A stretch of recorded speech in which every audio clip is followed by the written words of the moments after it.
brings me to the book itself and the chapter in the book, because right at the beginning of the chapter, when I read this, it made me think and stop.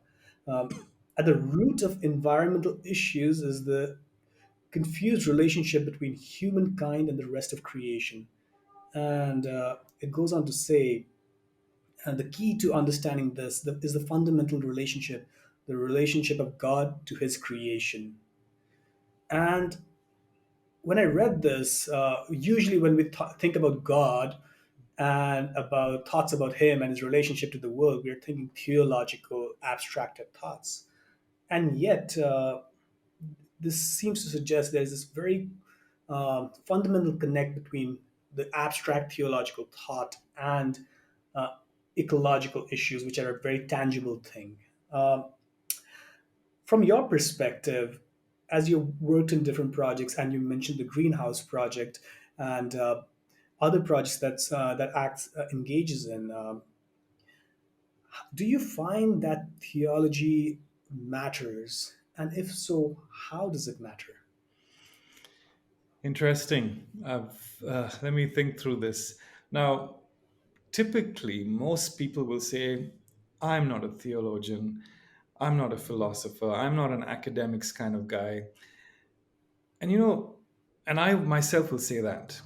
But then when you try to analyze why someone has said that, it's because, and you use the word abstract, theologians come at you with such abstract ideas, with lengthy essays, with sentences that have no end, with big words. You could have said all of that in 5 bullet points. But Hmm. no, you want to impress us with your intellect and knowledge. So that's I had to throw that in because and Hmm. here I'm the heart of our institution is our Bible college. I'm currently the chairperson of ATA India, and I'm saying something like this because it's the truth. And if you look into your heart, you will know that what I'm saying is true. But you know what? As you live your life, all your actions, all my actions, all my thoughts, all my responses are based on either a good, a right, a wrong, an incorrect, or partial understanding of God and my relationship with God and my relationship with His creation. And so, yes, theology does matter. And we Hmm. need to, probably the word theology has, to the non theologians, the word theology is a put off. And Hmm. that's something that those of us who are in this theological world need to really consider. Theology does matter to everyone. The person who sits in your church when you preach a sermon has an understanding of who God is, goes out into the world, and on Monday morning in his or her office or wherever they're working, is living life based on that understanding. So theology has an important role to play.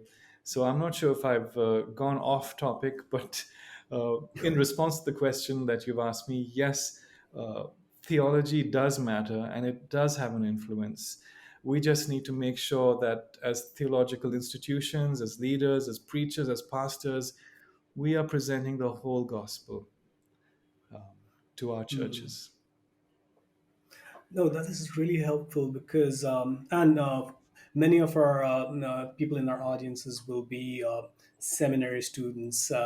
So this is really helpful for us to think about theology beyond just abstract thoughts and realize that even the so-called laity or the non-specialist is thinking theologically, but we've also made this word so abstracted from their lives or so far away that people don't want to engage with this word.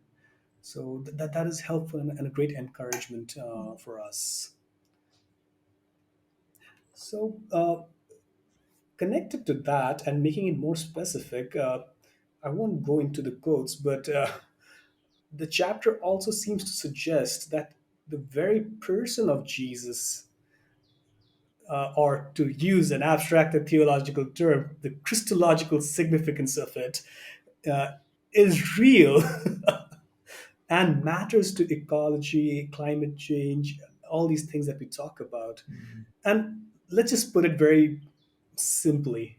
What does Jesus have to do with climate change? And by climate change, I'm hoping to address a wider, array of fields. But what does Jesus have to do with climate change? Jesus has nothing to do with climate change. You and I have everything to do with climate change. Mm, But seriously, climate change, the abuse of children, rapes, oppression of minorities, and that list goes on. It's a sin problem.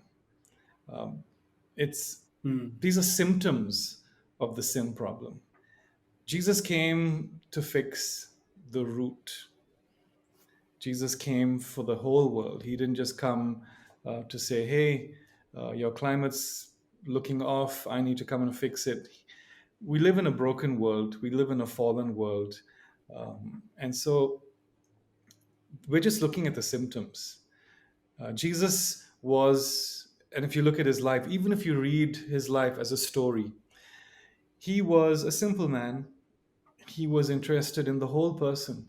When people were hungry, he wanted to feed them. When they were struggling in the midst of a storm, he wanted to bring calm and peace. When people were sick or even dead, he healed them. He raised them to life. He was interested in the whole person. He was interested in the whole community. For God so loved the world that he came. And so we need to have a similar approach. Um, I joke when I say Jesus has nothing to do with climate change. Of course, Jesus is concerned. He's sad to see how his beautiful creation has turned into this mess.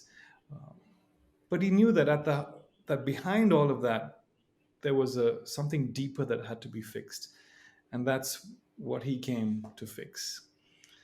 So yeah, Jesus is interested in that whole person, that whole community, and that influences the way I work at Acts.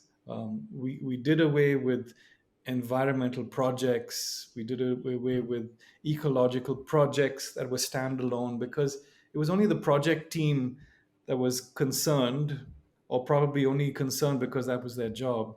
Whereas the rest of the organization was just living life as they wished. So now, modeling what Jesus did, we're just doing whatever we do and looking at the whole person and that whole community. So I hope you're mm. getting to my heart and understanding what I'm trying to say, Matthias. Yeah, Santosh, that is really helpful. And I like the idea of the whole person and the whole community and the way you brought it out.